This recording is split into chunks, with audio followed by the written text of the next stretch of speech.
প্রাকৃতিক গ্যাসের সন্ধানে ওএনজিসি কর্তৃপক্ষ মাটির নিচে বোমা ফাটানোর ফলে এলাকার একাধিক পরিবারের বসতঘর ফেটে চৌচির। ঘটনা উত্তর চরিলাম ফকিরামোড়া পরিমল চৌমোহনী এলাকায়। জানা যায় বেশ কিছুদিন যাবৎ উত্তর চরিলাম ফকিরামোড়া পরিমল চৌমোহনী এলাকায় প্রাকৃতিক গ্যাসের সন্ধানে ওএনজিসি কর্তৃপক্ষ কোনো রকম নোটিশ ছাড়াই ফকিরামোড়া পরিমল চৌমোহনী এলাকায় মাটির নিচে বোমা ফাটাচ্ছেন, যার ফলে ওই এলাকার হাবিবুর রহমান ও ফরিদ মিয়া নবনির্মিত বসতঘর ফেটে চৌচির হয়ে যায়। হাবিবুর রহমান ও ফরিদ মিয়া সহ তাদের পরিবারের সদস্যরা ওএনজিসি কর্তৃপক্ষের কাছে বসতঘরের পাশে বোমা ফাটাতে অনেকবার বারণ করেছেন, কিন্তু ওএনজিসি কর্তৃপক্ষ হাবিবুর রহমানের ও ফরিদ মিয়ার পরিবারের কথাই কোনো রকম কর্ণপাত করেননি এবং এলাকায় মাটির নিচে বোমা ফাটায়।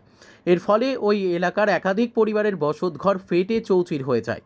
রবিবার দুপুরে ওই সকল এলাকার বাসিন্দারা সংবাদ মাধ্যমের দ্বারস্থ হয়ে কর্তৃপক্ষের কাছে ক্ষতিপূরণের দাবি জানান। এখন দেখার বিষয়, সংবাদ পরিবেশিত হওয়ার পরও কি ভূমিকা গ্রহণ করেন সেদিকেই তাকিয়ে আছেন ক্ষতিগ্রস্ত পরিবারের সদস্যরা। আমার ঘর সমস্ত ঘর হেঁটে গেছে না, আমার ঘর সমস্ত ঘর হেঁটে গেছে, বহু কষ্ট করে ঘরটা আমি করছি। কিন্তু ওএনজিসি তারা বাড়ির লোকে এখানটা বোমরা করছে, এ করার পর আমার এই ঘর পারছে। কিন্তু আমি বহু কষ্ট করে এই ঘর করছি, আমি জীবনে এই ঘর বের করতে পারবো না। তারা না দেখেন আমি তার কাছে অনেক অনুরোধ করছি, আমার বোমরা করে না, আমার এই ঘরের কাছে আমার ফাঁকা ঘর আমি বহুত কষ্ট করে করছি, আমার নষ্ট আমি কেন নেবো?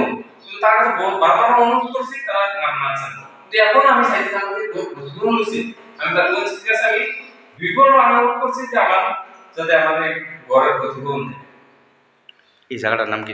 এই জায়গার নাম ফকিরামোড়া, উত্তর চরিলাম ফকিরামোড়া, সিরাজগঞ্জ ডিস্ট্রিক্ট। আমার নাম হাবিবুর রহমান।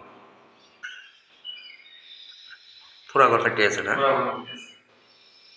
এদিকে আপনি সোনা দিছিলেন আবার?